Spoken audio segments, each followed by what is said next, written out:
is Ed McCarthy. Thanks for coming back to Coaching Sidebar. My guest today is Alex Davids, co-founder and director of Next Evolution Performance. If you've watched the first session that we talked with Alex, you'll understand the importance and the vital nature of what she and her organization do with regard to not just performance, team performance, but also individual performance and finding that right balance of energy and fitness to help avoid things like burnout and just shutting down, I guess is the best way to say that. Alex, welcome back. Thanks, Ed. And you're still in France. That's fantastic. Yes, still in France. I'm very jealous. I want to talk about jumping right in because I know your time is valuable and there's so much that I could talk to you about, but I want to dive into something. I read on your website, nextevolutionperformance.com. There's great resources, articles, insights. I think you have a monthly get together. Don't you have a monthly? Yeah, we do a live call on LinkedIn every month with a neuroscience topic, and people just jump on. We do 20 minutes of riffing on a topic and then 20 minutes of opened up to questions that we take live. It's just a great way for people to connect in and get their little bit of neuroscience around leadership for the month. Yeah, and if you watched the first interview that I did with Alex, you know that she and her organization are based in New Zealand and Australia. So the time difference allows us here on the East Coast of the United States to sit down with a glass of wine at 8:00 at night and just riff for 20 minutes on some really great and important topics. So I highly recommend it. I want to talk about a post that I found on the website, and I want to talk about it in terms of the role of leaders, managers in organizations that you work with and that we work with. And it's around this idea of certainty. I've seen some interviews with you where you talk about it. You have a post that you did. It was called 3 Years of Hard. And I want you to just start out, tell us a little bit what you mean by certainty and the role in our evolution as people and how important it is to us. Yeah, certainty is a fascinating topic as far as I'm concerned. So the tricky thing with certainty is the human brain requires it to do anything. So we have to have a certain amount of certainty to want to get out of bed in the morning and walk out our front door and go to work, because we have to believe that we're going to be okay. So we have to believe that there is certainty or some certainty that we're going to move about our day and be reasonably safe. Otherwise, we just wouldn't do it. And there are certainly people out there who sit on the spectrum of all sorts of psychological issues who will not leave their house because they don't feel they have that certainty. So you can see what happens if our brain doesn't allow us to have that certainty. So we create the certainty. We create this belief that, okay, when I do this, that will happen. And we've built up enough experience that leaving our front door and going to work or to school or whatever it is going to be safe. And so the brain has a pattern of believing in this certainty. The reason that article was called 3 Years of Hard was because we really are 3 years into a very hard period of history. There's plenty of arguments why it's not the only hard period, but it is our current modern 3 years of hard. And what it's meant is that we have started to pull apart, because the world has shown us this, the idea of certainty, and what the pandemic and what all these crazy weather systems that we're experiencing and climate change are showing us, and political climates, is that there really is very little certainty. And in fact, if you asked yourself really, really honestly, what am I certain about? There is very little out there that we can be certain about. We actually can't be certain that we'll walk at our front door and be safe. We can't be certain that the whole world won't shut down based on a giant pandemic that we never thought was possible. We can't be certain of a whole lot of other things. I won't dive into politics because that's not why we're here. So we create certainty. We create this need for certainty. And it's an interesting thing that we do, that our brain does. And it is an important thing that we do. But what I support people with a lot is to recognize that there is no certainty. There is just choice. So I talk to them a lot more about looking at the choices you have. Which choice do you choose to take to move you forward? as opposed to believing something will certainly happen. That is absolutely fascinating, because in reality, and a lot of organizations that we work with, change is your constant companion. So take everything that you've just talked about, everything from political climates to the actual climate to the pandemic and the impact that that had on societies. And then you take more, I would say, local change, right? So my sales team is being disbanded and people are going into different directions, or we're putting together a new sales team, or we're changing the regions that we're working in, or there's some realignment, there's some culture, or we're acquiring or being acquired. And it just seems as though there's always a great deal of change going on. And change and certainty, I don't know if they're direct opposites. They have to live together some way. But you said a key word that I think a lot of managers should write down, and that's choice, right? You're empowered to give people choices. Tell us more about that. Yes. I think quite often we feel very stuck or very at effect of something else. And the one thing that we do always have is choice. They may not always be choices that we love, but there are always choices. In fact, I was just listening to a podcast that I mentioned to you earlier, a guy called Tim Ferriss, who is, if you haven't come across him, phenomenal. But he talked about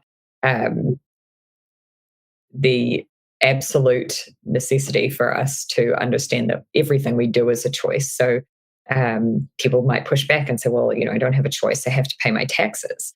Well, actually, you do have a choice. You can choose not to pay those taxes.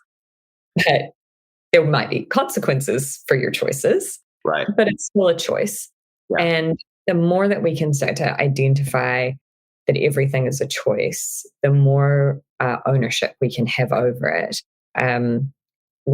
We've come up with an acronym that I love coming back to around choice, and it's the CAR acronym. So your three choices are to change. So can you change your situation? If you can't change it, can you accept the situation? Or if you can't change it or accept it, then the R is you have to remove yourself from it. Yeah. And whenever people are feeling stuck, I say, where do you sit in those choices? They might not be, again, choices that you love, but they are choices that you get to own, which brings back that feeling. And I want to be really careful about this word, this feeling of control, because we've just talked about there's nothing that we can be certain about. And therefore, we actually control is an illusion. But what we have is choice. I have so many thoughts about that because it really touches on something that I believe, and that is that, and I'm going to speak at it from a work perspective. And I know you talk holistically, but you do a lot of work in the corporate world. And I think sometimes we forget that we do have choices. Go through the CAR again. What C is? So, Alex, do me a favor. We had a little bit of a technical glitch there. I guess that just goes with being a global organization. Go through the CAR acronym again, because I want to make sure that we capture that with high quality. Sure. Yeah. Okay. So C is change, A is accept, and R is remove. So the three choices we have in any situation is, can we change it, can we accept it, or can we remove ourselves from it? Yeah. And you can't do there's always an argument for each one of those. And I'm yet to come across someone who said, I just can't work with any of those. Okay. And do you have not to dive too far into content, but do you have exercises that you work with or that you use with your clients that help them really put that into practice? Yeah, I guess the biggest exercise I would look at, and people call this different things, so I've seen it used in lots of different ways, is we call it looking at the world from a certain paradigm. So there's a paradigm where we can sit in a space as what we would be where we would be at effect of. And effectively, I explain that as a triangle. So we would look at, there are three hats you can play in that triangle. One is the victim. So poor me, this is happening to me. Why is this happening to me? The other is the rescuer, the person who says, oh, don't worry, not your fault. It's to do with someone else or something else. And then the third is what we call the persecutor. So the person who's pointing the finger at the victim saying, yes, it is your fault. You made this happen. Why do you always do things like that? And we all play all three of those roles. We all wear all three of those hats depending on what's happening in our life. We might lean towards one more than the other. And many people that I work with believe they are the rescuer and that's a good thing because it sounds like a good role to play. But the rescuer is usually just reinforcing the fact that the person is a victim. Oh, it's not your fault. Okay, well then, okay, you will remain as the victim. Yeah. The other paradigm that we can choose, and I use that word carefully, to look at the world from as a concept, as a circle, is I create the whole of my reality. And if we choose to believe that you create the whole of your reality, which is a choice to view the world that way and to view that things that way, the undertone of that or the driver of that is the idea of total self-responsibility. And so I get clients to play through, just imagine the scenario, whatever they're talking about, or your team, if they were totally 100% self-responsible, how different would things be? Yeah. And self-responsibility is one of the key traits of a high-performing team or a high-performing person or a high-performing relationship. I think we forget that relationships fall into the same category as it's still just two people who are working together to build either a happy life or a friendship or whatever it might be. So, self-responsibility is a primary driver. And so in terms of exercises, I get people to put themselves into whatever scenario they're dealing with under framework 1 or under framework 2 and see what might come out, might evolve.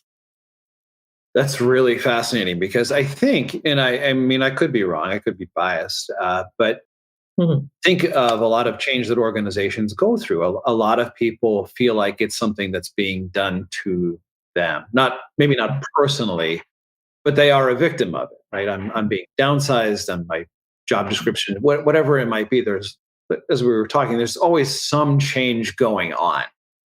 And I think you touched on something that's really powerful. As managers, you don't want to be a rescuer, right? You don't want to be that person that says everything's going to be okay. Because the long-term effect of that is you're not helping that person with any of that self-reliance that they're going to need, because change is always going to be part of what we do. Is that fair to say? Yeah, absolutely. I would say that's one of the biggest challenges I see managers face is this idea that they want to maybe fix things quickly because it's easier. Kind of like a parent wants to tie the shoelace because we've got to get out the door and I'll just tie the shoelace for you because off we go. But the manager over time will find that actually because and there's this big buzzword everybody uses, because they're not empowering the other people to make those decisions, that they will never ever step up and make them. So truly the foundation of high performance is in self-responsibility. If every single person said, what could I do differently? How could I make change and take this on myself? Even as simple as coming to their manager and saying, hey, I don't know how to do this. Here are my thoughts on how I could. They're coming with suggestions. Then they're going to create a much different culture than just continuously coming and throwing all the stuff on the desk. Yeah. Back in my early days, I worked for Comcast here in the States, the telecommunications company. And I had my boss did what you were just saying to some degree. She said, there's always going to be a challenge, people, business, whatever it might be. She said, I'm not here to solve your problems. I'm here to help you think through your solutions. So if you have an issue and you want my help, you need to think it through first. Come with 2 solutions. We'll talk about which one is the better one, or if we need to, we'll come up with a third. I always thought that was really powerful. And you felt empowered. Yeah. It's And that's what any good teacher would do, right? So a teacher of anything in life. So a teacher in a school, a parent developing their children, or a leader in an organization. By doing it for them, the person doesn't learn and they don't grow and they don't develop. yeah, it's so true.